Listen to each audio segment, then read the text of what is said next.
Zvonili ste? Tak to ste robili zbytočne. U nás, v Gemerskej knižnici, sa vám snažíme naše dvere ponechať vždy otvorené, teda počas otváracích hodín. A niekedy aj mimo nich. Jedným z dôvodov na takýto hazard s bezpečnosťou sú rozličné návštevy. Spisovatelia, osobnosti kultúrneho a spoločenského života, zblízka i ďaleka, obyvatelia domovov sociálnych služieb či školské triedy. Najvzácnejším hosťom však pre nás zostávaš ty, náš čitateľ, naša čitateľka. Dovoľ mi tak, aby som ti v nasledujúcich minútach predstavil pestrú paletu možných stretnutí čitateľského druhu. Knižnica od A po Z. Časť 8. Hosť do domu. Podujatia v knižnici. Už si sa s tým určite stretol. Ideš si pokojne po svoju pravidelnú dávku kníh a v tom trma vrma.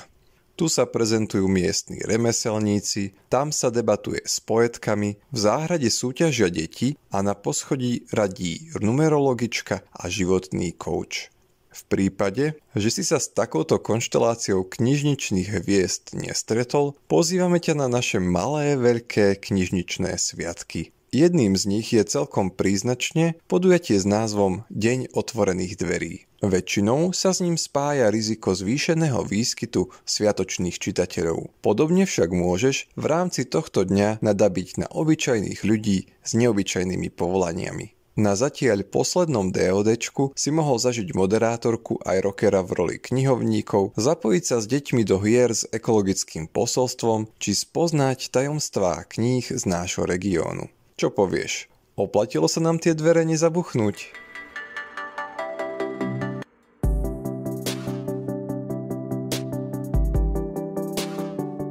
Keď sa nám na jar vyčasí, pripravujeme ešte o čosi väčšie podujatie.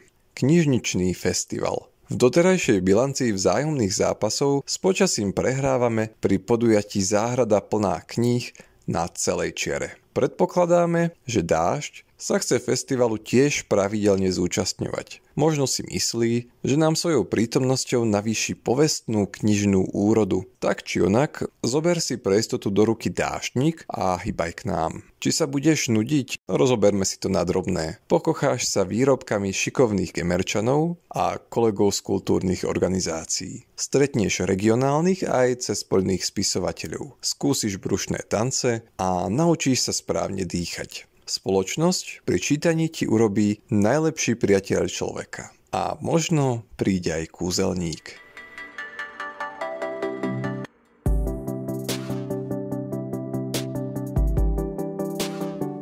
Posledným z trojice pomyselných knižničných sviatkov bol v posledných rokoch historický deň v knižnici. Počas neho sme ti popri zábave ponúkli aj bližšie zoznámenie sa s našim regiónom a tunajším kultúrnym dedičstvom. Za každým sme si pre teba pripravili tiež nejaký skrytý poklad z miestnej histórie. Do našej záhrady niekedy zavítajú šermiari a ich súboj až do krvi. Inokedy sa zastavia sokoliari so svojimi vzácnymi zvieracími žiakmi. V tomto roku sme dokonca prvýkrát pasovali prvých členov rádu gemerských knižných rytierov. K tomu si pridaj ešte stredovekú hudbu a písmo. Celkom príjemný výlet do minulosti, nie?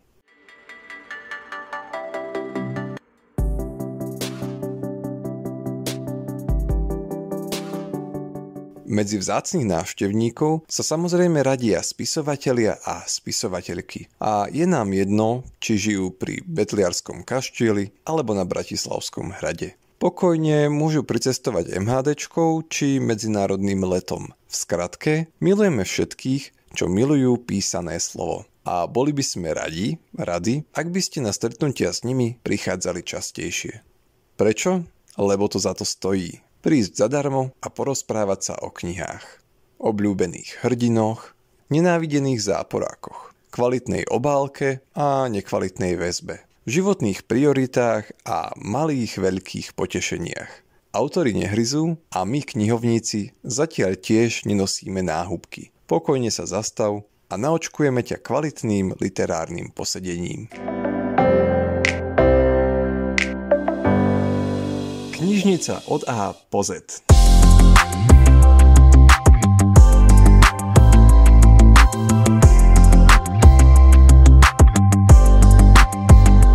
Nenahraditeľné čaro majú tiež stretnutia s odborníkmi na populárno-náučné témy. Potrebuješ exkurs do histórie? Nevieš, ako si poradiť s bohatou úrodou byliniek?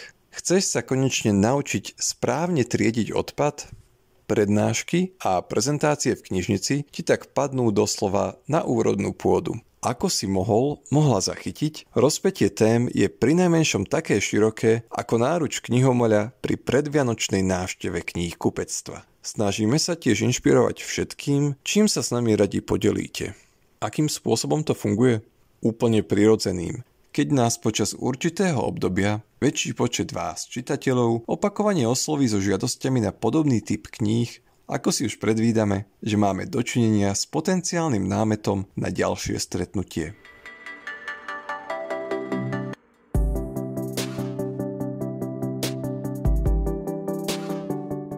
Knižnica vie byť zároveň spoločným bezpečným priestorom pre rôzne generácie. Zopárkrát do roka nám pracovný deň spríjemnia dôchodcovia z okolitých domovov sociálnych služieb. Väčšinou si pre nich pripravíme program, vďaka ktorému sa aktivizujú ich zmysly. Popočúvame si piesne ich mladosti, porozprávame sa o prírode, rastlinách i rozličných kútoch sveta. Chceme, aby sa im svet pri návšteve knižnice otvoril čo najviac do Korán. Paradoxne, úplne rovnaký cieľ si kladieme aj pri študentoch a žiakoch. Teda až na tú hudbu z mladosti. Diskutujeme, čítame, bavíme sa o živote a veríme, že si z tých cringe podujatí v cringe knižnici niečo odnesú. Niekedy stačí, ak je to hoci len jedna kniha v náručí. A dobrý pocit v hlave.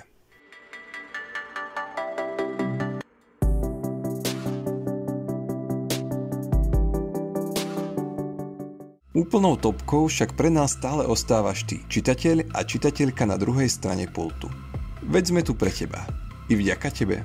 Knižnica bez čitateľov by vyzerala rovnako smutne a zbytočne, ako knihomoľ bez možnosti slobodného výberu. Počúvame ťa, smejeme sa i pohoršujeme nad životom spolu s tebou. Keď ťa musíme napomínať, ver, že sa nám to nerobí ľahko. A keď ti prajeme pekný deň a príjemné čítanie, tak to myslíme úprimne. Lebo taká je aj tvoja radosť z dobrej knihy.